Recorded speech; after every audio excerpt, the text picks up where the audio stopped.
Aleluia. Os irmãos podem sentar em nome de Jesus. Glória a Deus. Amém, queridos. Então vamos para a nossa palavra. Palavra poderosa, assim como todas as vezes eu falo para os irmãos que eu e você, nós temos o privilégio de nós estarmos numa igreja onde o Senhor tem derramado, a bênção sobre as nossas vidas. Nós temos sido muito bem alimentados. Não que nós venhamos ser melhores do que as outras igrejas, não é isso. Mas graças a Deus o Senhor tem derramado sobre nós uma unção, derramado sobre nós um alimento poderoso. E esse ano, de início agora do ano, olha só o tema da palavra: 2023, ano da casa cheia. Tenha expectativa que coisas boas virão. Eita Jesus amado, 2023, o ano da casa cheia. Tenha expectativas de que coisas boas virão. Sabe, irmãos, quando nós começamos o ano, isso é qualquer pessoa, independente se está na igreja ou não, mas normalmente a pessoa ela começa, a maioria, vou te dizer assim, a maioria, alguns até que não, mas a maioria começa a ter algumas expectativas realmente de como será o ano dela, daquilo que ela quer para esse ano que está iniciando. Por exemplo, nós estamos aqui entrando na segunda semana do ano, então nós temos vários e vários domingos, várias e várias semanas aí pela frente que o Senhor já preparou para nós.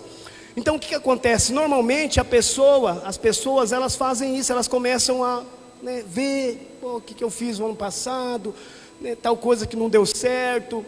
Às vezes é o casamento, às vezes é a parte financeira, às vezes é o ministério, às vezes é ela mesma, às vezes é o trabalho, às vezes é uma faculdade, às vezes é enfim, várias situações, às vezes até mesmo alguma enfermidade que houve ali na família ou até mesmo na vida dela.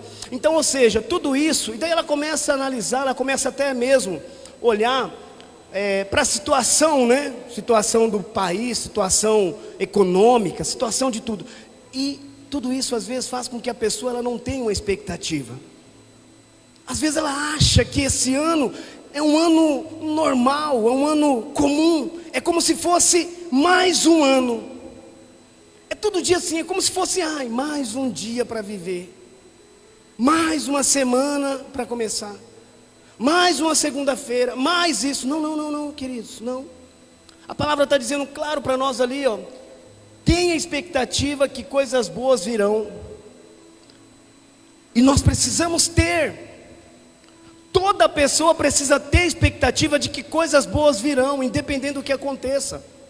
Principalmente nós como igreja, nós precisamos ter essa expectativa boa. Pastor, podemos dizer assim, tenha esperança. Tenha esperança que coisas boas virão. Tenha esperança que coisas boas virão para o teu casamento, para as tuas finanças, para a tua família, para os teus filhos, para a tua vida pessoal. Tenha esperança de que o mar vai se abrir. Tenha esperança de que a chuva vai cair. Tenha esperança de que algo vai mudar, as coisas vão melhorar. Podemos dizer isso, essa expectativa quer dizer esperança, Tenha, espera, aguarde que coisas boas virão. É algo muito sério, queridos, e nós precisamos ter isso. E esta palavra ela é propícia para esse início de ano, porque eu e você, nesse ano de 2023, o ano da casa cheia, nós precisamos ter expectativa de que coisas boas virão para as nossas vidas. Amém, queridos? Você precisa sair daqui hoje com expectativas boas. Sabe, Hudson? Precisa sair com expectativas boas. Você precisa sair com expectativas boas em relação a tudo na tua vida. E eu gostaria então de compartilhar com você, diante, que nem eu falei, diante de tantas coisas que acontecem, talvez por causa da situação do país, talvez por causa do Brasil, por causa do Lula, por causa do Lula, tal, por causa de não sei do que, enfim, às vezes você olhar para o mundo, você vê aí a questão de enfermidade, doença, tantas pessoas morrendo de câncer, enfim, tantas situações no mundo e aqui no próprio país. Às vezes tudo isso faz com que você não venha ter expectativa, você achar que não, é isso mesmo, então não vai melhorar. Mas eu quero dizer para você que o Senhor, Ele quer liberar sobre a tua vida um ano cheio de expectativas boas, porque grandes coisas Ele tem para a sua vida. Amém, queridos? E eu quero compartilhar com você aqui, né? Diante de tantas situações, eu quero compartilhar os dois maiores obstáculos para que tenhamos uma expectativa positiva do futuro. Então, tem alguns obstáculos, tem algumas coisas que acontecem, que faz com que eu não venha ter expectativas boas do amanhã. Às vezes no seu dia a dia mesmo, querido. Às vezes você passa o final de semana e às vezes você, diante de algumas situações, você não tem expectativa de uma boa semana. Talvez você não tenha expectativa de você chegar no trabalho e ter uma boa semana de trabalho, um bom desenvolvimento no trabalho, enfim. Às vezes você não tem expectativa de ter uma semana abençoada na tua casa, e assim vai. Isso, eu estou falando de semana. Imagina o ano, que nós temos o ano todo. Imagina você começar o ano sem ter expectativa, sem você criar dentro de você, esperar algo de bom. Sabe, queridos, eu e você, nós temos que esperar tudo de bom do Senhor, porque o Senhor tem o melhor para nós, amém? Então eu quero compartilhar com você aqui os dois maiores obstáculos para que tenhamos uma expectativa positiva do futuro, né? Então a vontade de Deus, irmãos, é que eu e você tenhamos uma forte expectativa de que coisas boas estão por acontecer. Então o Senhor, Ele quer isso para nós. A vontade dEle é que eu e você tenhamos essa forte expectativa de que coisas boas estão para acontecer. Aonde você quer que aconteça coisas boas na tua vida?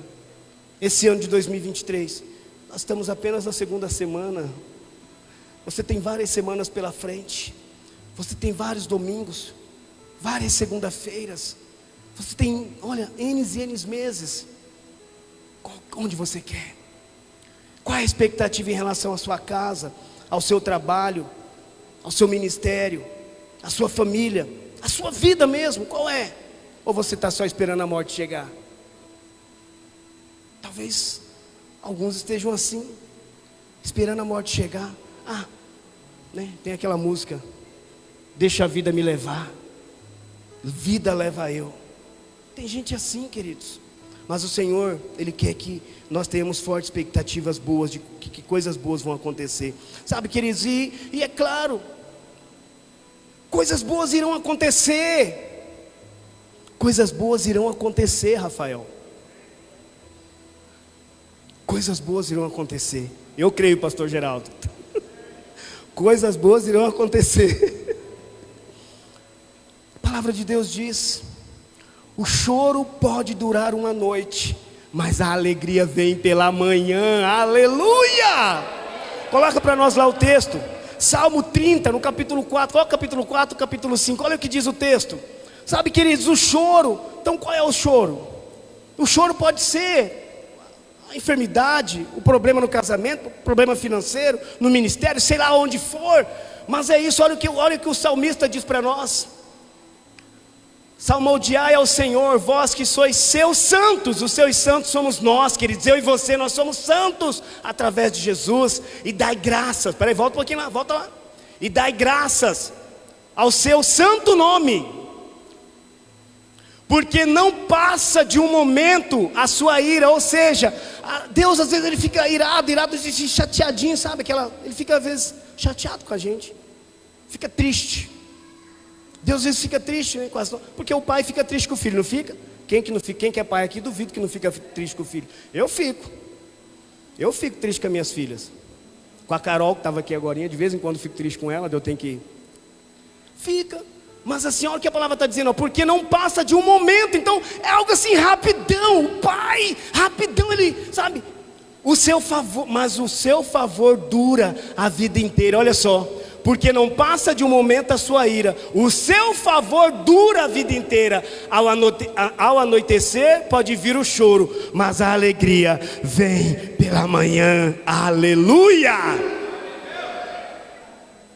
Ei, então aquele momento assim que às vezes a gente faz alguma coisa que entristece o Senhor, é momentâneo, é coisa rapidão. Ele já lembra que Ele é Pai amado, que Ele é Pai que ama, que Ele pagou um preço na cruz. Ele lembra que há mais de 2000 anos foi consumado. Ele lembra que o amor dele por nós é incondicional. Então, mesmo que você venha fazer algo assim que não agrade o Senhor, a palavra está dizendo que rapidão, dura pouco. mas a alegria, o choro pode durar uma noite, mas a alegria vem pela manhã. Amém, queridos? Então nós temos que ter essa convicção. Então, como você acordou hoje, por exemplo, né?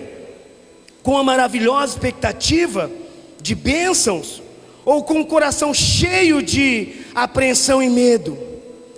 Como que você acordou hoje? Você acordou com uma expectativa, maravilhosa expectativa de bênção, uma semana abençoada? Como que você acordou? O Senhor, Ele não quer saber, Ele não quer que eu e você venhamos até mesmo viver pelas circunstâncias. Nós não podemos viver pela circunstância, queridos. Sabe por quê? Porque a palavra também nos diz que tudo coopera para o bem daqueles que amam a Deus. Amém, queridos? Tudo coopera para o bem daqueles que amam a Deus e que são chamados segundo o teu propósito. Então tudo vai cooperar para o nosso bem, seja uma situação desagradável ou não. Mas uma coisa é certa, nós temos que ter expectativa de que logo pela manhã a alegria virá. A alegria vai vir para o seu casamento logo pela manhã, vai vir para as suas finanças. E esse amanhã, querido, pode ser amanhã mesmo. Esse amanhã pode ser daqui 1 mês. Esse amanhã pode ser daqui 3 meses. Esse amanhã pode ser daqui 4 meses. Esse amanhã pode ser daqui 5, 6 meses. Esse amanhã pode acontecer dia 31 de dezembro de 2023. Mas a alegria vai chegar. Nós precisamos ter essa expectativa, irmãos. Você precisa ter, eu preciso ter. Independente daquilo que nós estejamos vivendo. As coisas não são fáceis. O Senhor mesmo diz, no mundo tereis aflições, mas nós precisamos ter essa expectativa. Amém, queridos? Então nós precisamos disso. Então não podemos viver uma vida abundante se não temos uma expectativa confiante de que grandes bênçãos estão nos alcançando. Foi que nem eu disse, diz lá em Romanos 8, capítulo 8, versículo 28, que tudo coopera. Então, nós não podemos viver uma vida abundante. Se você não pode viver uma vida abundante se você não tem uma expectativa confiante de que grandes bênçãos estão te alcançando. E eu declaro sobre a sua vida, grandes bênçãos estão te alcançando, alcançando o teu casamento, alcançando as tuas finanças. Esse ano de 2023 será um ano extraordinário, um ano de crescimento, de avanço, de conquista. Deus vai te surpreender, Deus vai mudar a sua história, Deus vai restaurar, vai libertar, vai curar. Nós precisamos ter isso. Então existem 2 grandes obstáculos que tiram a nossa esperança, né? Que vai tirar a nossa esperança. A maldição hereditária é um, e a semeadura e colheita é outro. Então tem 2 coisas que eu quero compartilhar com você aqui, que tira a nossa esperança. A maldição hereditária é uma das coisas, e a semeadura e colheita. Pastor, então essas são algumas coisas que tiram a expectativa de que coisas boas da parte de Deus virão sobre nós. E muitos irmãos vivem baseado nisso. Vivem baseado na maldição hereditária e vivem baseado também na semeadura e colheita. E nós vamos ver aqui por que essas 2 coisas elas acabam atrapalhando, obstruindo, acaba realmente fazendo com que muitos irmãos não venham ter expectativa de coisas boas. Então nós vamos considerar cada uma delas. A primeira aqui é a maldição hereditária. Os irmãos conhecem. A maioria aqui eu creio que já passou pelo encontro com Deus. Então você conhece, você sabe o que é a maldição hereditária. Os irmãos conhecem, né? Mas nós vamos falar aqui. Então, queridos, olha só, o ensino da Bíblia, né, prevalecente no meio pentecostal é o quê? É a maldição hereditária, né? O ensino da Bíblia no meio pentecostal fala-se muito da maldição hereditária. O ensino que Deus, Ele castiga o pecado dos pais nos filhos e nos filhos dos filhos. Então, ensina-se isso, que a maldição, então, ensina-se que o pecado, a maldição, ela é hereditária. Então vai castigando, né? Castiga no pai, castiga no filho e nos filhos dos filhos. Antes que possa ser mal interpretado, irmãos, eu preciso afirmar claramente que existe sim maldição hereditária. Claro que existe. Existe a maldição hereditária. Eu não posso também negar, falar que não existe, né? Mas tem um porém, queridos. A maldição hereditária, na verdade, ela só existe somente para aqueles que estão fora de Cristo. Então a maldição hereditária, ela só existe para aquelas pessoas que estão fora de Cristo. Pastor, então, e se eu estou em Cristo? Então, se você está em Cristo, não há mais maldição sobre você. Se você está em Cristo, se você tomou uma decisão com Cristo, não há maldição mais sobre você. Essa maldição hereditária, ela existe, mas somente para aqueles que estão fora de Cristo, né? Então, para aqueles que estão em Cristo, não há mais maldição hereditária. Na verdade, não há mais nenhuma maldição. Por quê? Porque a palavra de Deus diz que nós somos nova criação e as coisas antigas se passaram. Aleluia! Por isso que não há maldição. Aqui em 2 Coríntios 5,17, coloca para nós o texto, por favor. Olha o que diz a palavra. Vou ler aqui, eu esqueço que tem aqui, eu olho sempre para lá. E assim, se alguém está em Cristo, é nova criatura. As coisas antigas já se passaram, eis que se fizeram novas. Aleluia!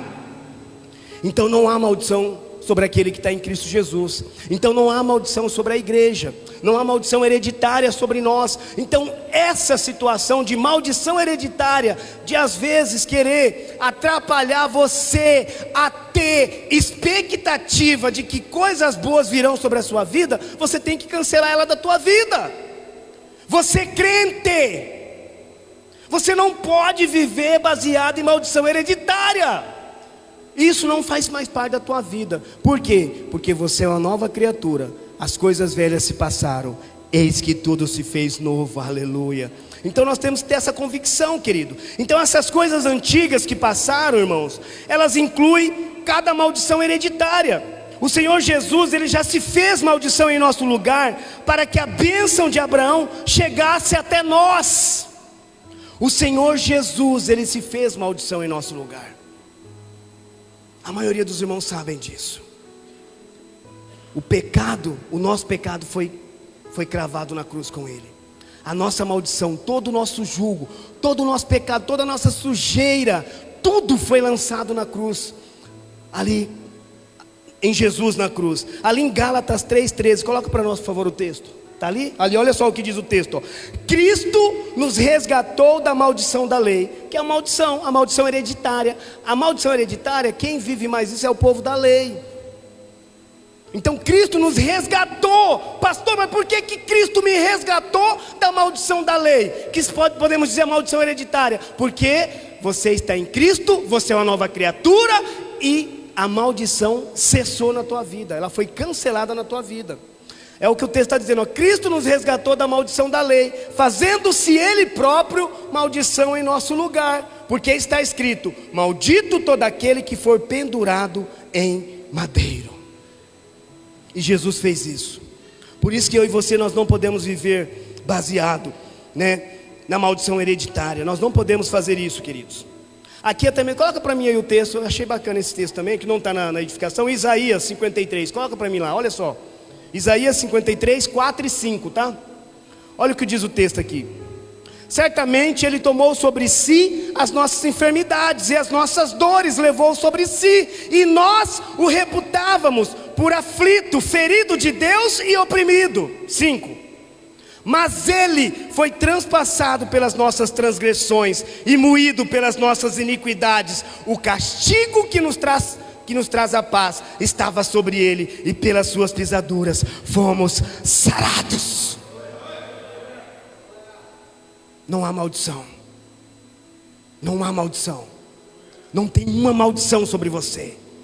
Você crente, você que tem Jesus, você que tomou uma decisão com Cristo, o Espírito Santo mora dentro de você. Você é amalgamado com Ele, Ele mora dentro de você.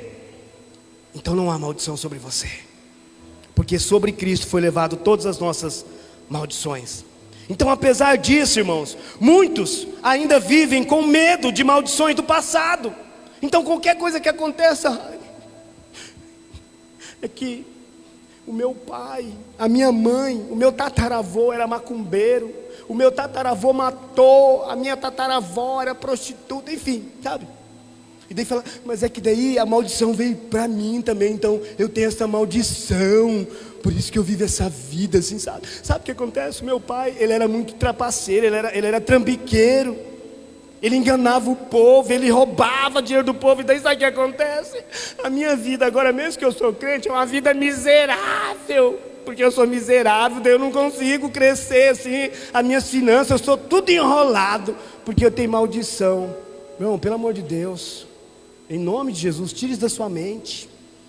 Isso não pode ser obstáculo para que você não venha ter expectativas boas em relação à tua vida nesse ano de 2023. Isso não pode ser. Então nós temos que ter essa consciência, irmãos. Então, apesar de muitos irmãos ainda apesar disso, muitos ainda vivem com medo de maldição do passado. Se cremos que poderemos sofrer maldições, irmãos, nunca conseguiremos ter uma expectativa positiva do futuro. Se você crê, se você acredita que você vive, que você pode, sofrer maldições hereditárias principalmente, ou maldições mesmo, nunca você vai conseguir ter uma expectativa positiva do futuro, porque nunca sabemos quando o pecado de nossos antepassados nos alcançará. Ou seja, se você viver assim, você vai viver pensando que o pecado do meu antepassado lá me alcançou. E daí você vai viver sempre assim, de forma de maldição, porque se você viver dessa forma, se nós não cremos que poderemos, se nós cremos melhor, que nós poderemos sofrer algum tipo de maldição, nós nunca vamos conseguir ter essas expectativas de coisas melhores. Nunca. Por quê? Porque você crê que você pode sofrer maldições. Porque daí nunca você vai saber quando o pecado do seu antepassado pode alcançar você de forma de maldição. Então esse medo, irmãos, e essa ansiedade, ela rouba de você uma confiante expectativa de um futuro abençoado. Nós não podemos, queridos. Jesus, ele foi para a cruz, consumou tudo, está tudo consumado, completo. Ele fez tudo o que poderia. Jesus, ele não vai voltar para fazer de novo. Jesus já fez algo completo. Ele não vai voltar para pegar a maldição e levar para a cruz de novo. Sabe por quê? Porque não há mais maldição sobre a igreja. Não tem mais que levar maldição para a cruz, porque a maldição já foi levada. Então nós precisamos viver nessa confiança. Pastor, o senhor quer dizer que não tem problema, que não tem luta, que todo dia é sol? Todo dia é sol, pastor. Não, querido, não estou dizendo isso para você. Eu estou dizendo para você que mesmo que você tenha lutas e dificuldades, porque a palavra também nos diz que no mundo tereis aflições, mas tem de bom ânimo. Eu quero dizer para você que mesmo que você tenha luta e dificuldade, tenha a expectativa de que o mar vai se abrir, tenha a expectativa de que a chuva vai cair, tenha a expectativa de que o sol vai brilhar, tenha a expectativa de que a cura vai chegar, a provisão vai chegar. É isso, irmãos. Nós temos que viver assim. É isso que eu quero dizer para você. Jeremias 31, 29 e 30. Coloca para nós o texto, por favor. Olha só o que diz o texto. Naqueles dias já não dirão: os pais comerão uvas verdes, e os dentes dos filhos é que se embotarão. Quer dizer assim, a uva verde naquele tempo estragava os dentes. E a palavra está dizendo o quê? Está dizendo de maldição hereditária. Que na verdade, quem que tinha que os dentes que deveriam ser estragados eram dos pais. Mas está dizendo aqui, que os pais comeram as uvas verdes, e os dentes dos filhos é que se embotaram. Ou seja, o dente dos filhos é que estragaram. Ou seja, uma maldição acontecia. Pode pular para o 30, por favor. Cada um, porém, será morto pela sua iniquidade. De todo homem que comer uvas verdes, os dentes se embotarão. 30. Coloca o 31 para mim, só para me ver aqui um. Tá. Eis que aí vem dias, diz o Senhor, em que firmarei nova aliança com a casa de Israel e com a casa de Judá. Depois eu vou falar sobre essa parte aqui. Olha só. Mas é o seguinte, querido, esse texto aqui, especificamente, que eu já até falei para os irmãos aqui, o que acontecia naquele tempo? Baseado no texto de Jeremias 31, 29 e 30, que fala das uvas, onde os pais comiam as uvas era para estragar os dentes, era dos pais, porque eles estavam comendo, mas na verdade estragava os dentes dos filhos, porque era uma maldição hereditária. Então havia um ditado popular em Israel naqueles dias, que os pais, eles comiam as uvas verdes e os dentes dos filhos é que embotavam. E, em outras palavras, irmãos, os filhos, eles sofriam o juízo pelo pecado dos pais, é isso que acontecia. E essa afirmação, ela era baseada no que Deus havia dito no Monte Sinai, porque na lei, no Monte Sinai Deus fez isso. O que Deus falou no Monte Sinai? Lá em Êxodo 25, coloca para nós lá por favor o texto. Olha só: não as adorarás, nem lhes darás culto, porque eu sou o Senhor, teu Deus, Deus zeloso, que visito a iniquidade dos pais nos filhos. Olha só, isso é no Antigo Testamento, na lei, na velha aliança. Olha o que acontecia na velha aliança, antes de Jesus vir, antes da nova aliança, antes da graça. Olha o que acontecia: que visito a iniquidade dos pais nos filhos, até a terceira e quarta geração daqueles que me aborrecem. Então era maldição hereditária, era a lei. Os irmãos estão entendendo? Que a maldição hereditária, ela existia. E a verdade, quem não está em Cristo vive na lei. Quem não é de Cristo vive na lei. Na verdade, vive na lei, mas também ao mesmo tempo vive sem Cristo. Então vive com a maldição. Agora aquele que está em Cristo, não. Aquele que está em Cristo não, porque não tem mais. O Senhor, Ele veio e cumpriu toda a lei e liberou para nós a graça. Aleluia. Nós estamos no tempo da graça, queridos. Então é o que o texto diz. Então não há dúvida, irmão, que isso está escrito no Velho Testamento, mas glória a Deus, né? Então essa questão da maldição hereditária está escrito mesmo aqui no Velho Testamento. Nós acabamos de ver, mas glória a Deus, porque não estamos mais debaixo da lei do Velho Testamento, irmãos. Nós estamos debaixo de uma nova aliança. Aleluia. Você está debaixo de uma nova aliança. Você está debaixo de uma nova aliança. Jesus, Ele conquistou tudo por você naquela cruz. Naquela cruz conquistou para mim e para você naquela cruz. Então o problema, irmãos, é que alguns crentes ainda vivem com base na velha aliança, na lei, no Antigo Testamento. E se vivermos como se estivéssemos na velha aliança, na lei, então nós vamos continuar o quê? Com medo, pois Deus disse que visitaria a iniquidade dos pais nos filhos. Deus diz isso no Antigo Testamento, na lei. Muito embora hoje a nova aliança declara, ela declara que todos os nossos pecados foram punidos na cruz de Cristo, irmãos, de forma que para nós não há nenhuma condenação. Aleluia! Então a nova aliança, a graça declara que todos os nossos pecados foram punidos, foram cravados na cruz de Cristo, de forma que para nós, para você que está em Cristo Jesus, não há mais nenhuma condenação. Aleluia! E a palavra nos garante isso. Geraldo, Romanos 8:1. Olha o que garante para nós a palavra da graça, a palavra do Senhor, a palavra viva. Olha o que diz aqui: agora pois já nenhuma condenação há para os que estão em Cristo Jesus. Aleluia! Aplauda Jesus. Aplauda. É motivo, irmãos. Não há condenação. Não tem condenação. Não tem. Então, queridos, nós precisamos viver assim. O Senhor Jesus, Ele pagou o preço completo dos nossos pecados, dos pecados dos nossos pais e dos pecados dos pais dos nossos pais. Então nós vivemos debaixo de uma nova aliança, onde Deus declara que todos os nossos pecados Ele não se lembra mais. Olha só, então eu quero deixar claro para você nesta noite, para cada um dos irmãos aqui, você precisa ter essa consciência, convicção de que Jesus, Ele fez algo completo aqui nessa cruz. Jesus fez algo completo aqui nessa cruz, queridos. Irmãos, Jesus fez algo completo aqui. Jesus fez algo completo aqui nessa cruz. Ele não fez algo temporário. Ele não fez algo para cumprir tabela. Ele fez algo completo. Quando Ele diz está consumado, Ele diz assim, terminei tudo. Tudo está terminado. Está tudo feito. Pai, Pai, está tudo feitinho, fiz tudo. E foi que nem eu disse anteriormente, Jesus não vai voltar aqui para fazer de novo, porque não há necessidade. Ele é o Cordeiro perfeito. Ele é o Cordeiro perfeito.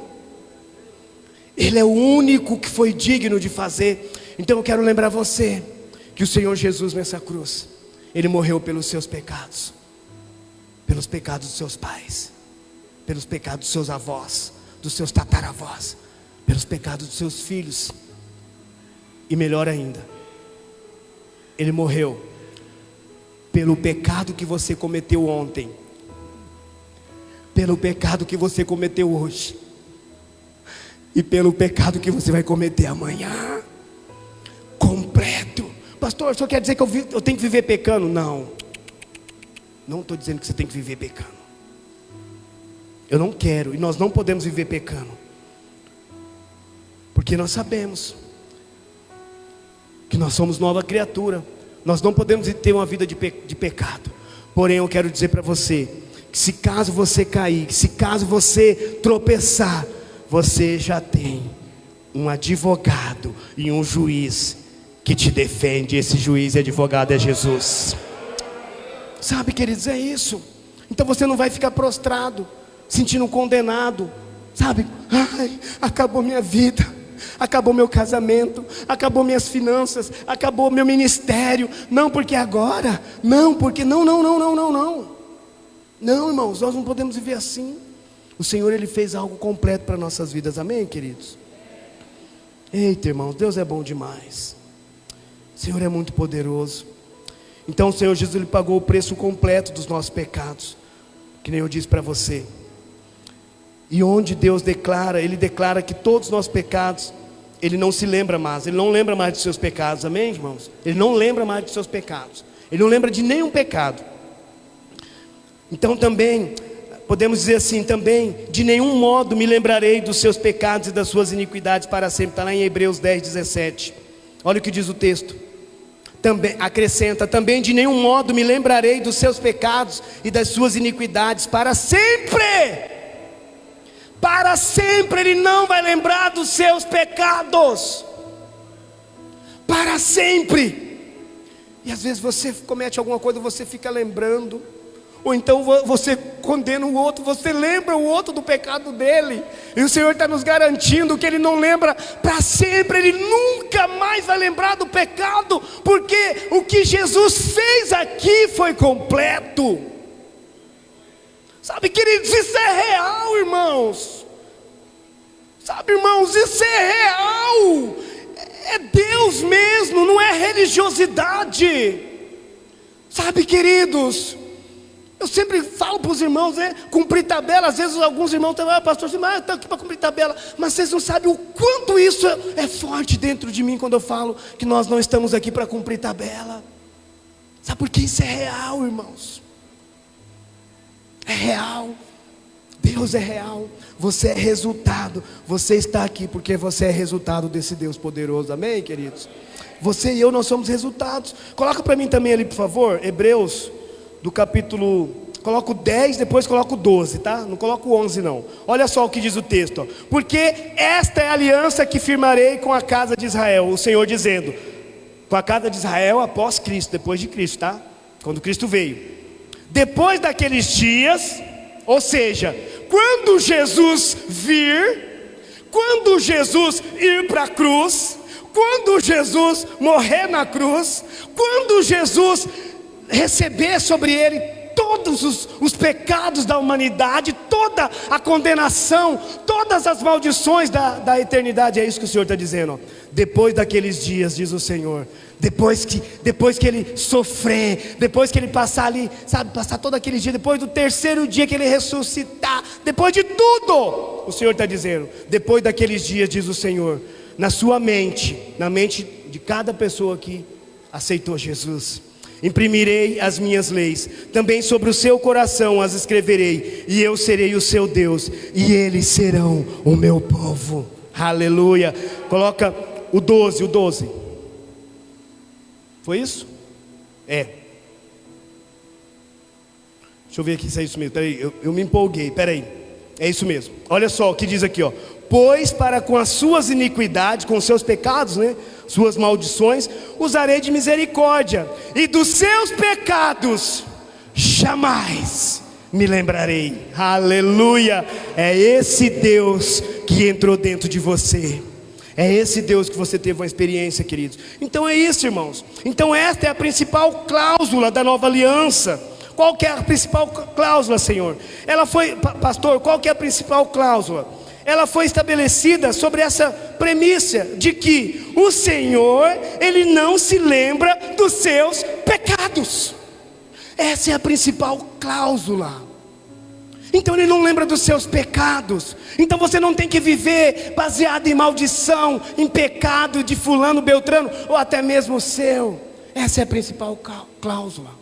O Senhor, Ele não lembra dos nossos pecados. Deus não mais trata você baseado no seu pecado, queridos. Antes Ele lida, né, com você com base.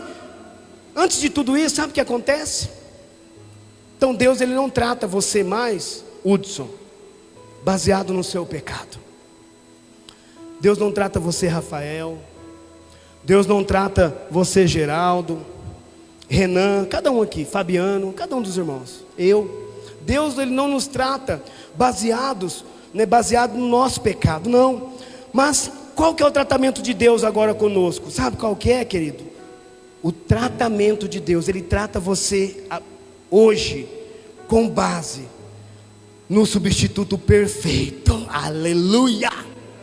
Ele trata você com base no substituto perfeito. E quem é o substituto perfeito? Jesus Cristo. Aleluia! Então Ele trata eu e você baseado em Cristo, naquilo que Ele conquistou, no sofrimento, no sangue que foi derramado. Ele trata nisso, na morte de cruz. Ele nos trata baseado no nosso substituto perfeito. Cristo Jesus é o substituto perfeito. Ele é o original, é o único, e para sempre. É isso, irmãos. Então Ele nos trata assim. Ele não trata baseado no que você faz, no que o outro faz, não. Ele trata baseado em Cristo.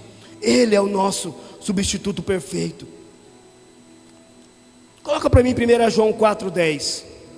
Acho que não está na edificação. Olha o que diz o texto.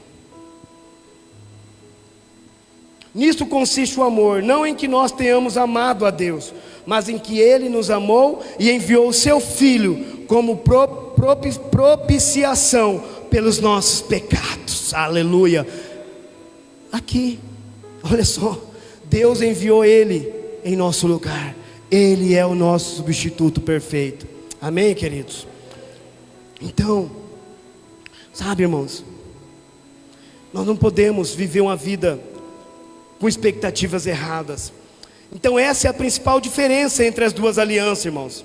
Na antiga aliança, o Senhor não se esquecia do nosso pecado, do seu pecado, e por isso Ele castigava os seus filhos e os filhos dos filhos. Isso na antiga aliança. Se Deus se lembra do pecado, então o que Ele faz? Se Ele lembra, Ele tem que julgar, porque Deus é um Deus de justiça. Amém, queridos? Por isso que no Velho Testamento Ele fazia isso. Ele lembrava, Ele tinha que julgar. Por que Ele tinha que julgar? Porque Ele é um Deus justo, de justiça. Mas isso era no Velho Testamento. Ele fazia isso, né, no Velho Testamento. Mas na Nova Aliança Ele diz que de nenhum modo se lembra dos seus pecados. De nenhum modo. Então se Ele não lembra dos seus pecados, Ele não te julga, Ele não te condena. Então nós podemos dizer que não há condenação para aquele que está em Cristo Jesus. Não há. Não há. Não é eu que estou dizendo. É a palavra, irmãos. É a palavra. Não sou eu. Então você está vivendo debaixo de qual aliança? Me responda para você mesmo. Todos os crentes hoje, né, estão na verdade na nova aliança. Então nós estamos no tempo da nova aliança, querido. Nós não estamos vivendo mais no tempo da velha aliança. Jesus veio, Jesus trouxe a graça, Jesus trouxe o favor. Jesus trouxe a nova aliança, aliança de resgate, aliança de remissão, aliança de perdão, aliança de aproximação, aliança de reconciliação, aonde eu e você, nós fomos reconciliados com o Pai. Então ninguém hoje, a antiga aliança não existe mais. Só que tem pessoas que insistem em viverem ainda na antiga aliança. Então, na verdade,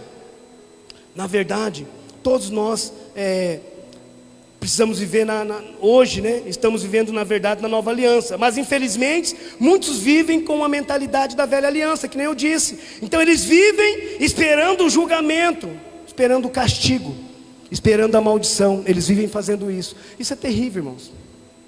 Meu Deus. Então, meu Deus. Vamos lá, vou conseguir acelerar. Então, queridos, olha só, nós não podemos viver baseado na velha aliança, amém? Vou dar uma acelerada aqui.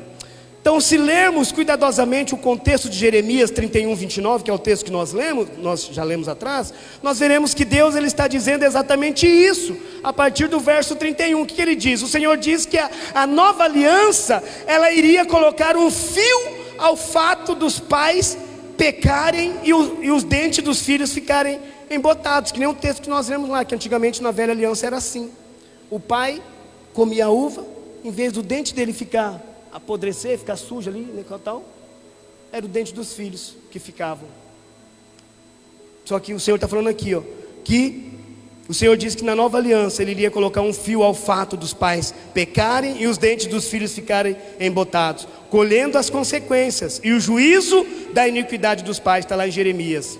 Aqui Jeremias 31, do 31 ao 34 diz assim: eis aí vem dias, diz o Senhor, em que firmarei nova aliança. A nova aliança é que nós estamos, a nova aliança de Cristo, com a casa de Israel e com a casa de Judá. Nós somos o povo de Israel, amém, querido? Nós fomos escolhidos também, nós fazemos parte desse povo, né?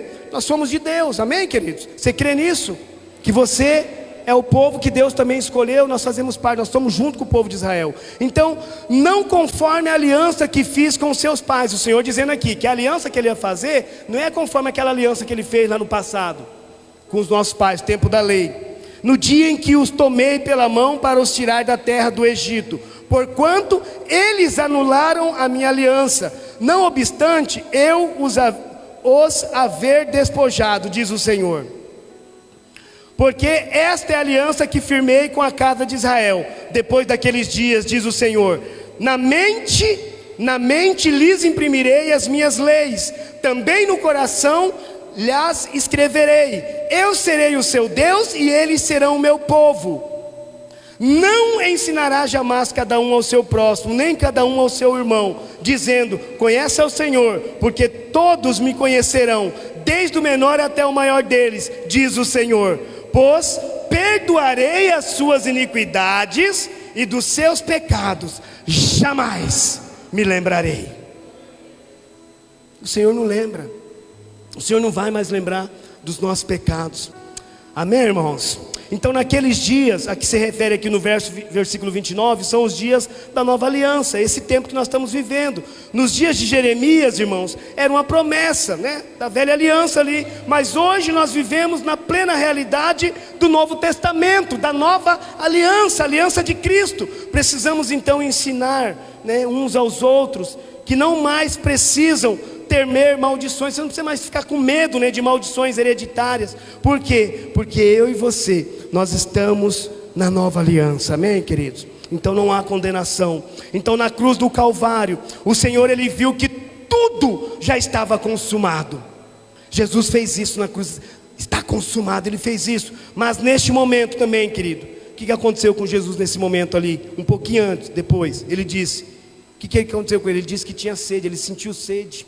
E agora nós vamos pegar uma revelação da parte de Deus aqui. Então na cruz do Calvário, o Senhor ele viu que tudo estava consumado. Mas neste momento Ele disse que tinha sede. Que coisa, né? Jesus ali, mas lembrando que Jesus tinha duas naturezas, tá, irmãos? Natureza humana e natureza divina.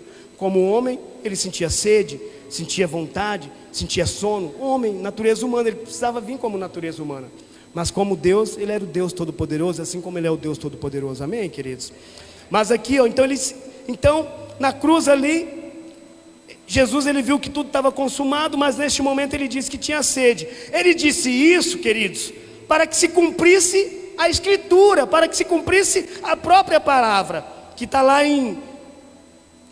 Coloca para nós lá, por favor. João... É isso, né? João 28, 30. João do 28 ao 30. Coloca lá. João 19, 28 e 30. 19, do 28 ao 30. Olha o que diz a palavra aqui, ó. Naquele momento, Jesus falou que estava tudo consumado, mas ele sentiu sede. Depois... João 19, isso, 28. Isso. Depois, vendo Jesus que tudo já estava consumado, ou seja, Jesus viu que tudo já estava feito, para se cumprir as Escrituras, para que se cumprisse a palavra de Deus, se cumprisse a Escritura, ele disse: tenho sede. Estava ali um vaso cheio de vinagre, queridos. Embebedaram de vinagre uma esponja e, fixando-a num caniço de isopo, lhe achegaram a boca, deram para ele, colocaram na boca dele. Quando, pois, Jesus tomou o vinagre, disse: está consumado. E, inclinando a cabeça, rendeu o Espírito. Pastor, o que isso tem a ver, o vinagre e tal? Nós vamos ver aqui agora. Então, o que acontece, querido? Então, naqueles dias, ali, né, conforme Jesus fez isso, ele está consumado, mas ele teve sede e deram vinagre para ele. Então, a profecia de Jeremias fala... Lá, voltando um pouquinho lá atrás, para você entender, para a gente fazer uma ligação entre a profecia de Jeremias, que fala da uva, que, né, dos dentes, que os dentes dos filhos que ficavam escuros, né? Então vamos fazer uma ligação entre a profecia de Jeremias com essa palavra aqui de Jesus ali, no momento que ele disse está consumado. Então a profecia de Jeremias fala de uvas verdes, que embotam, né, que estragam os dentes. Então lá na profecia de Jeremias fala isso, que o pai comia uva e o dente dos filhos é que estragavam. E na cruz, o que aconteceu na cruz? Deram para Jesus o vinagre. O vinagre também, ele embota os dentes, ele estraga os dentes também, o vinagre. Olha que coisa, né? O vinagre estraga os dentes também. E na cruz Jesus pediu ali o vinagre. Então, ao beber o vinagre, queridos, Jesus... ele estava cumprindo o quê? Cumprindo a profecia de Jeremias 31. Por quê, pastor? Quando ele bebeu do vinagre, ele tomou sobre si a maldição que pertencia aos filhos por causa do pecado dos pais. Aleluia! Olha só, irmãos, que coisa tremenda. Jesus cumpriu a palavra, a profecia.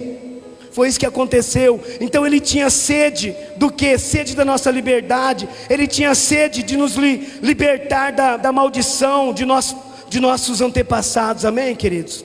Jesus fez isso. Então na cruz, quando ele diz está consumado, eu creio que na hora ele lembrou, né? Opa, eu preciso fazer um ato aqui.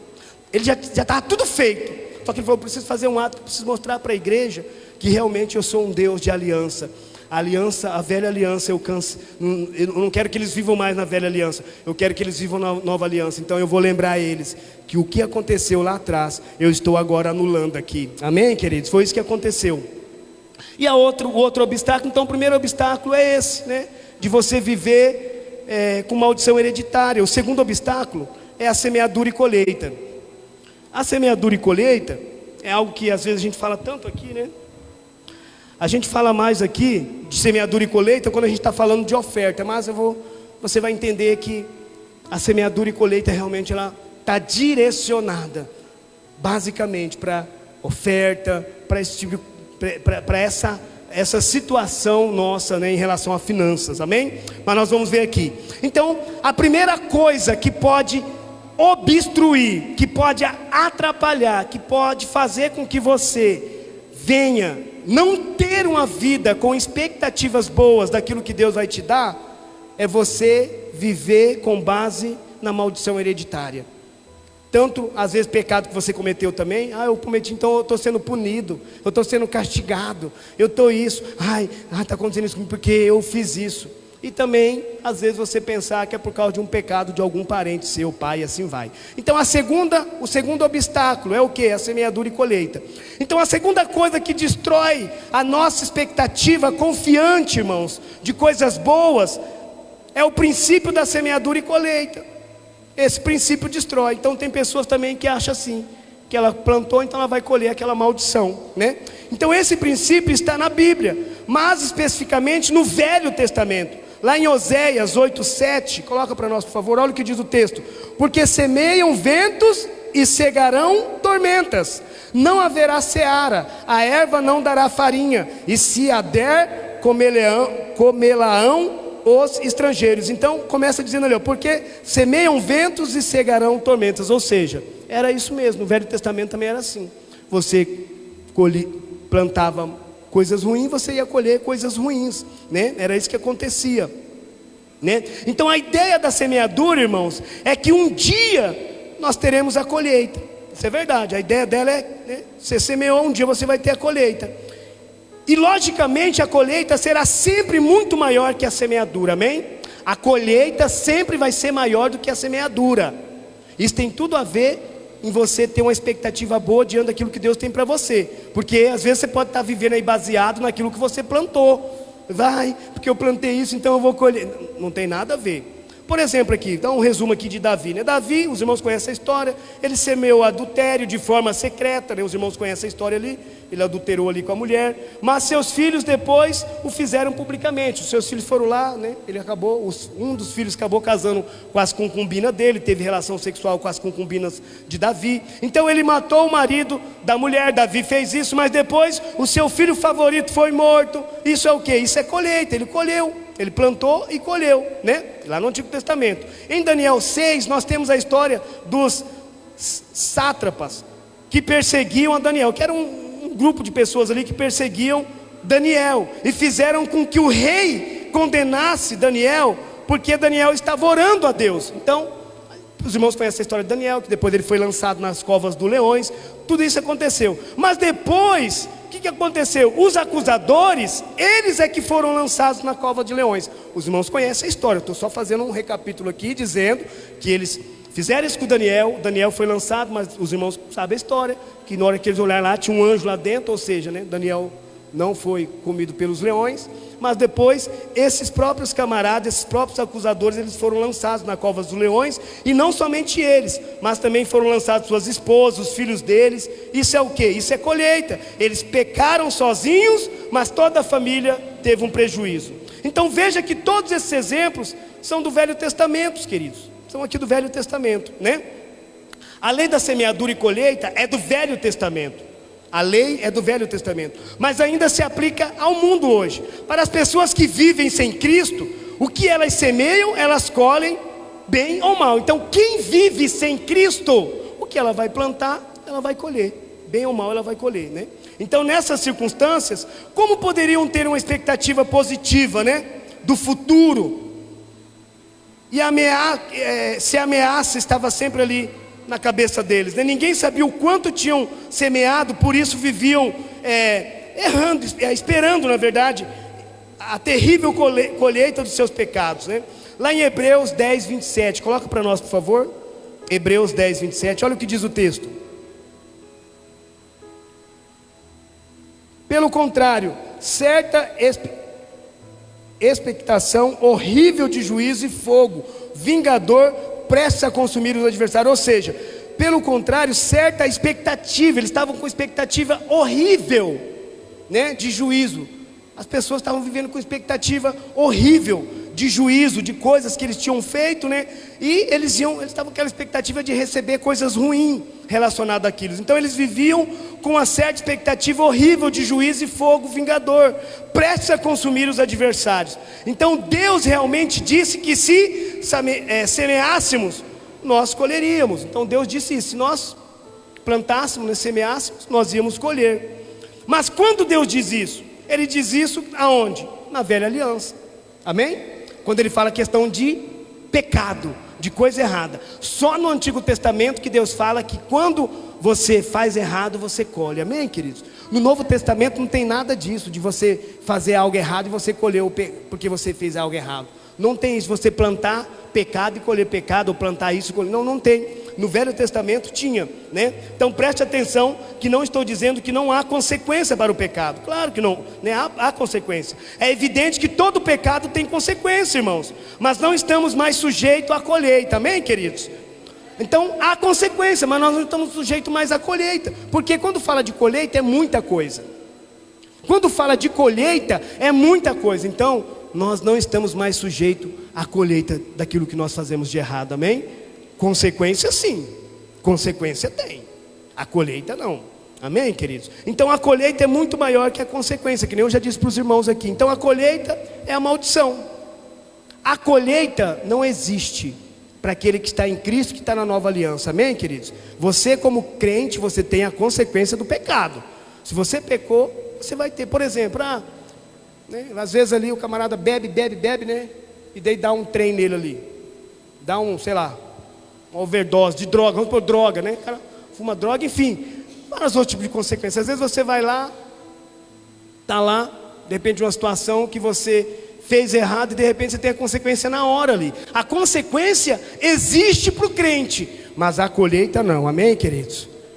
Entenderam? Amém? Então vamos continuar aqui para a gente terminar. Então, além disso, então a colheita ela é a maldição. Então não há maldição para nós. Além disso, nunca sabemos quando será a colheita, mas a consequência normalmente ela é imediata. Então se você, por exemplo, vive mentindo, enganando a pessoa, você terá a consequência, você não terá amigos, né? Isso porém não é a colheita, mas é a consequência. Você vive uma pessoa mentindo, uma pessoa chata, né? É ruim ficar perto de pessoas chatas, né? Não? Pessoas chatas e fica com coisa bruta, né? Sem educação e fica... Você já não... Então uma pessoa dessa, qual que é a consequência daquela pessoa? Pastor, tem crente chato? Tem. Tem crente que é chato. E fica, né? Qual que é a consequência daquela pessoa? Você não vai querer ficar perto. Você não vai querer ser amigo. Então isso é consequência, não é colheita. Amém, queridos? Então colheitas acontecem num tempo imprevisíveis e são sempre muito maiores que a semeadura. Então essa era a verdade na velha aliança, querido. Qualquer pecado que você semeasse, você iria colher muitas vezes. Na velha aliança você ia colher. No entanto, não existe nem um verso aqui no Novo Testamento que diz que nós vamos colher o pecado que nós semeamos. No Novo Testamento, na nova aliança, não tem nada que fale que você vai colher o pecado que você semeia. Então na nova aliança o princípio da semeadura e colheita nunca é usado para comportamento moral. Não é para comportamento moral. Então, mas existe semeadura e colheita no Novo Testamento sim. Tanto o Senhor Jesus quanto Paulo, ele ensina isso. O Senhor Jesus disse nos evangelhos que nós semeamos a palavra. Então nós precisamos semear a palavra, né? Então isso mesmo, por exemplo, aqui nesse momento, né, eu como pastor, ministrando a palavra, eu estou aqui o quê? Semeando a palavra aqui agora. Então isso significa que um dia, eu como pastor, eu vou ver a colheita das pessoas sendo transformadas. Então verei bênçãos na vida das pessoas. Então, em relação à bênção, em relação àquilo que Deus tem para nós de bom, aí, quando você planta, você colhe, amém, queridos? Em relação a bênção, em relação a tudo de bom que Deus tem para você e para mim, tudo de bom relacionado a Deus, porque Deus é bom, nós sabemos disso, né? Extremamente bom. Quando tudo de bom relacionado a isso, aí sim, quando você planta algo de bom relacionado tudo a Deus, você vai ter uma colheita boa também relacionada àquilo. Agora em relação a pecado não, pecado não tem, amém? Então a minha semeadura pode ser pequena, mas a colheita com certeza será tremenda. Então vai acontecer isso. Depois você vai ler outro texto aqui. Então quando eu semeio a palavra, eu não fico, né, desencorajado, mesmo que não vejo a colheita ali no momento, né? Nos evangelhos a semeadura, queridos, ela é a palavra. E nas epístolas a semeadura tem a ver com a oferta. Então às vezes a gente usa aqui, né, alguns textos, né? Semear pouco, tem até o texto aqui. Aqui em Gálatas 6, de 6 a 7 diz: mas aqueles que está sendo instruído na palavra, faça participante de todas as coisas boas que o instrui. Não vos enganeis, de Deus não se zomba, pois aquilo que o homem semear, isso também ceifará. Então essa questão aqui, basicamente, o contexto da semeadura aqui, que Paulo se refere nesse texto, é fazer participante de coisas boas. Então não é em relação a coisas ruins, né? Aquele que o instrui na palavra. Então tudo aquilo que se refere à oferta. Aqui em 2 Coríntios 9, 6 e 7 diz assim, ó: isto afirmo que aquele que semeia pouco, pouco também ceifará, e o que semeia com fartura, com abundância também ceifará. Cada um contribua segundo tiver proposto no coração, não com tristeza ou por necessidade, porque Deus ama quem dá com alegria. Aleluia. Agora, em relação à oferta, nós temos que plantar, semear para nós colhermos. Então, mais uma vez, o contexto da semeadura e colheita é a oferta, né? Porque hoje, irmãos, não mais estamos esperando colheita dos nossos pecados, amém? Por que às vezes perguntar assim, por que hoje, eu e você, nós não estamos esperando mais colheita, né? Colher algo sobre o nosso pecado? Por que não vamos mais colher os pecados dos nossos antepassados? Simplesmente porque hoje nós vamos colher as coisas boas que o Senhor semeou na cruz, amém, queridos?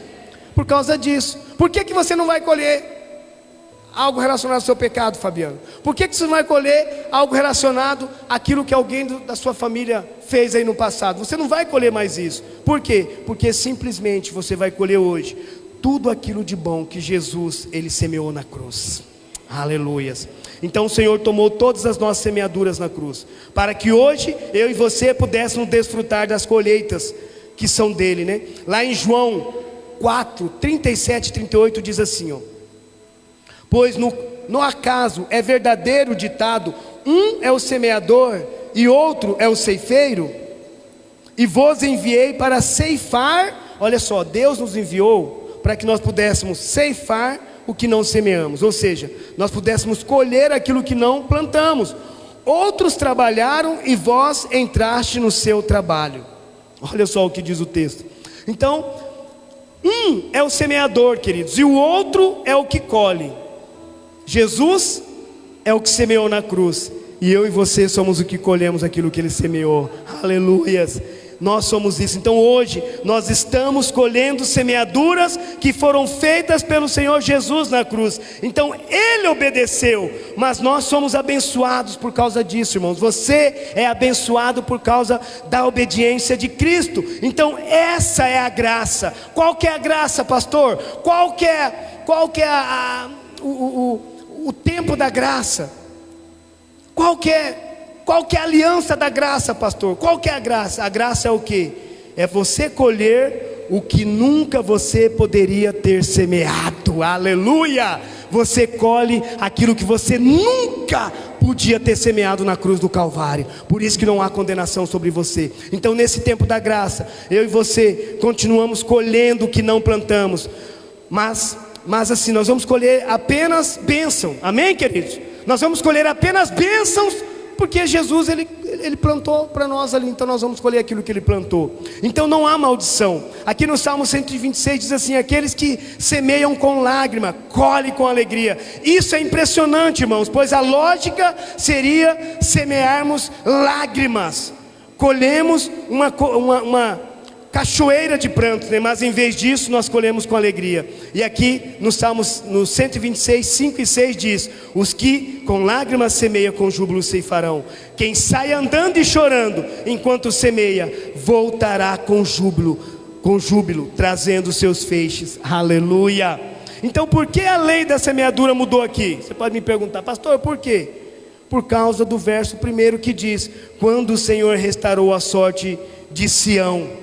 Olha só, ficamos como quem sonha. E quem sonha é quem o que, irmãos? Olha só, coloca lá para mim. Quando o Senhor restaurou a sorte de Sião, ficamos como quem sonha. Quem sonha é quem tem expectativa. Amém? Quem sonha é quem tem expectativa. E quando que o Senhor restaurou a sorte de Sião, pastor? Quando que Ele restaurou a sorte de Sião? Quando que Ele restaurou a sorte de Sião? Quando que Ele restaurou a sorte de Sião?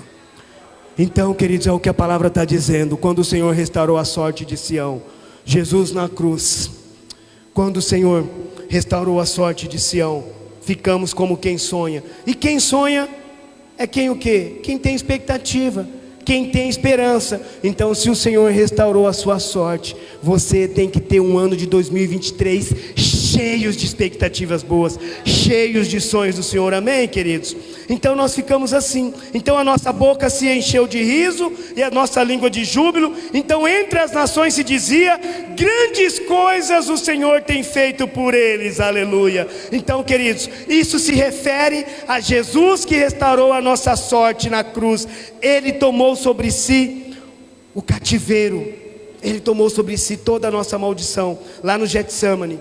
Aquele que era verdadeiramente livre, Jesus, Ele era verdadeiramente livre. Ele se fez cativo para nos libertar de toda a maldição, do pecado, do inferno. Então, a palavra diz assim, que esse povo que somos nós, esse povo de Sião, que teve a sorte mudada, você teve a sorte mudada. Mesmo quando semeiam com lágrimas, eles não colhem o que semearam, eles colhem algo positivo, algo bom. Você vai colher algo bom. Então essa, irmão, é a loucura do Evangelho. Qual que é a loucura, pastor? Eu e você, nós podemos esperar bênçãos neste ano de 2023. Você pode esperar bênção de Deus. Espere bênção de Deus, porque nós estamos colhendo aquilo que Jesus plantou. Jesus plantou. Jesus plantou. Quero que você fique de pé. Feche seus olhos. Não fique indiferente a essa palavra, não. Estamos finalizando, queridos. Feche seus olhos. Eu quero que você feche seus olhos. Eu não quero que você fique olhando para mim, não. Feche seus olhos. Começa a meditar nessa palavra. 2023, ano da casa cheia. Tenha expectativas. Tenha expectativa que coisas boas virão. Você precisa ter expectativa, querido. Feche seus olhos. Sabe, irmãos, acorde a cada manhã com expectativa confiante de que coisas tremendas estão por vir. Aqui em 1 Tessalonicenses 5,8, pode ficar com o olho fechado, diz assim: nós, porém, que somos do dia, sejamos sóbrios, revestindo-nos da couraça da fé e do amor, tomando como capacete a esperança da salvação. Sabe, irmãos, a esperança da salvação é aquela expectativa confiante de que coisas boas estão por vir por causa da nossa salvação. Você recebeu a salvação, coisas boas estão por vir. Aqueles que não acreditam que podem ter certeza da salvação, vivem sempre com medo do amanhã. Mas mesmo os que creem na certeza da salvação, queridos, muitas vezes podem se sentir inseguros por causa do ensino da semeadura e colheita, e também por causa do ensino da maldição hereditária. Mas você aprendeu hoje aqui que não há maldição para aquele que está em Cristo Jesus. Não há maldição, não tem mais maldição sobre você. E a colheita que você vai colher é só colheitas boas daquilo que Jesus plantou na cruz. Então, se colhemos o que plantamos, que esperança há para nós, queridos? Se herdamos a maldição dos nossos antepassados, como que eu e você vamos viver em paz? Hoje, porém, o nosso coração tem que estar cheio da esperança da salvação. E você será feliz e terá tudo. E você será feliz e tudo te irá bem. Nós teremos um ano novo cheio de expectativas boas em Deus. Nós teremos. Feche seus olhos. Vamos orar. Nós estamos finalizando a palavra. Queridos, como eu disse no início, normalmente começo do ano, todas as pessoas têm grandes expectativas daquilo que elas querem para a vida delas. Sabe, irmãos, esse ano de 2023 não pode ser o mesmo para mim e para você. Eu não posso ser a mesma pessoa. Eu não posso viver na mesma mediocridade. Eu não posso viver na mesma derrota. Eu não posso viver na mesma dor. Ei, eu não posso viver no mesmo sofrimento. Ei, nós servimos um Deus vivo. Nós servimos um Deus real. Nós servimos um Deus que transforma mesmo. Sabe, queridos, nós servimos um Deus de ontem, o Deus de hoje e o Deus da eternidade. Então esse Deus não é um Deus que está parado no tempo. O Senhor não está parado no tempo. A sua luta não é para sempre. O seu sofrimento não é para sempre. Você não pode viver uma vida de sofrimento para sempre, uma vida de derrota para sempre, uma vida sem expectativas, de sonhos. Você não pode. Você não pode. Comece a orar. Comece a orar. Comece a falar para o Senhor aquilo que você quer para 2023. Fala para Ele que você tem grandes expectativas, que coisas boas virão.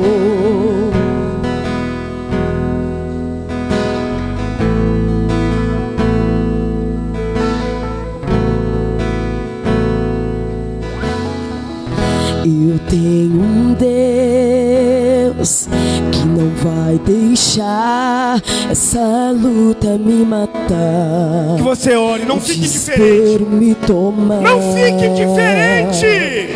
Por mais pressão que seja, saia daqui hoje confiante de que coisas boas virão. O céu vai descer sobre a sua vida. Eu tenho um Deus que não vai deixar essa luta me matar, o desespero me tomar. Ore, ore, ore, ore, ore, ore, ore, ore, ore, ore. Ore pelo seu casamento, ore pelas suas finanças, ore pelo seu ministério, ore pela sua família. Ore, ore, ore. Jesus conquistou. O choro dura uma noite, mas a alegria Jesus conquistou na cruz. Eu creio, eu creio. O choro dura uma noite, mas a alegria ela vem pela manhã. Eu creio, eu creio.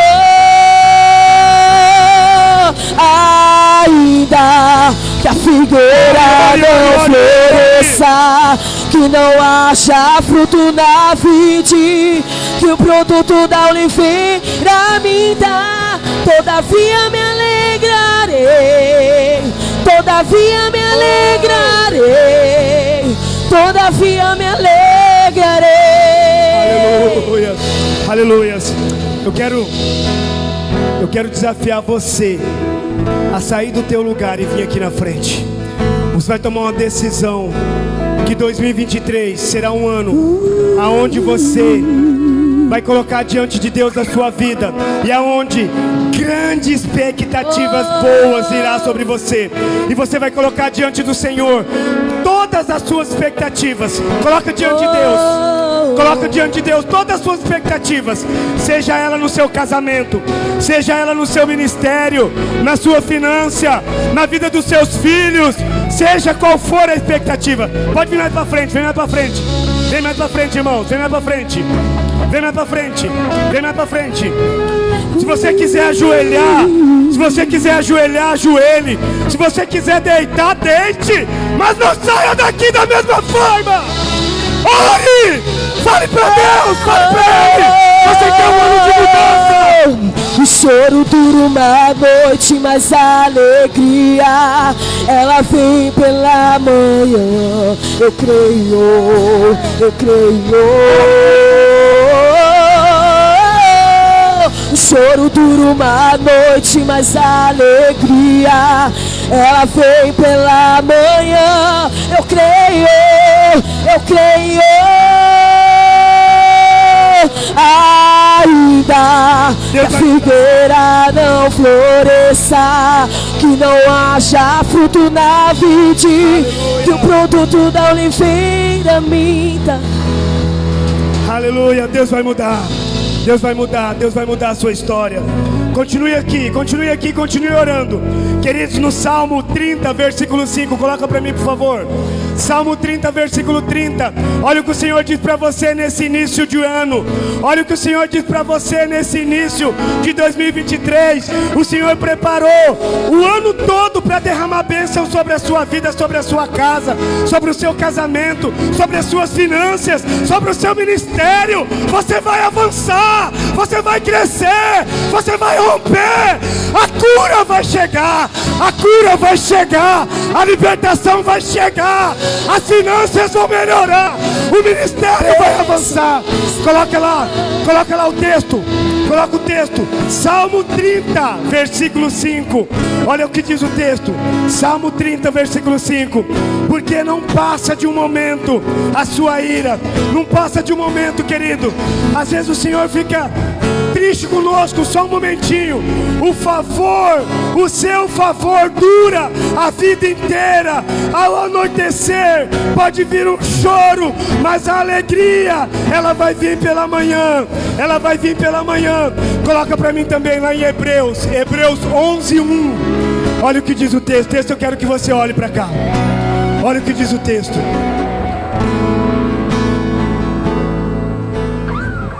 Olha o que diz o texto. Hebreus 11:1. Ora, a fé é a certeza de coisas que se esperam. Esperar é ter convicção. Esperar é crer, é acreditar. Então, a fé é a certeza de coisas que se esperam, que tem convicção. É a convicção de fatos que não se veem.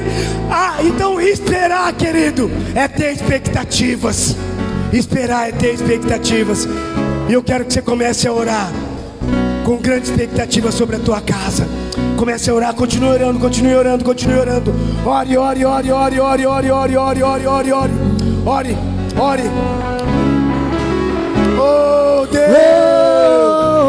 aleluia. Que a bênção se derrame até 1000 gerações da família e teus filhos e os filhos dos teus filhos. Que a bênção se derrame até 1000 gerações da família e teus filhos e os filhos dos teus filhos. Que a presença te acompanhe por detrás, por diante, do teu lado e em ti. É contigo, é por ti, e de dia e de noite, tua entrada e saída, em teu riso, em teu choro. É contigo, é por ti. Que a bênção se derrame até 1000 gerações da família, os teus filhos e os filhos dos teus filhos. Que a bênção se derrame até 1000 gerações da família, os teus filhos e os filhos dos teus filhos. É isso que o Senhor tem para você. Bênção. Bênção sobre a tua casa, bênção sobre a sua família. Então não há maldição, não há nada, não há colheita ruim. O Senhor tem colheita boa, o Senhor tem frutos bons para você. O Senhor tem frutos bons para você. E o Senhor tem bênção sobre a sua casa, sobre a sua família, sobre cada área da tua vida. E 2023 será um ano espetacular, um ano extraordinário, um ano onde você vai desfrutar do melhor de Deus na sua casa, no seu casamento, nas suas finanças, no seu trabalho, no seu ministério. Você vai avançar, você vai crescer, você vai romper, você vai além. Vai ser um ano, um divisor de águas na tua vida. Levanta a tua mão, diga assim, repita assim comigo, fala: Senhor Jesus, Senhor Jesus, eu tomo posse da tua palavra e eu creio que 2023 será um ano aonde eu terei grandes expectativas de coisas boas sobre a minha vida. Por quê? Porque Cristo já conquistou todas para mim na cruz. Amém e amém. Que Deus te abençoe. Aleluia.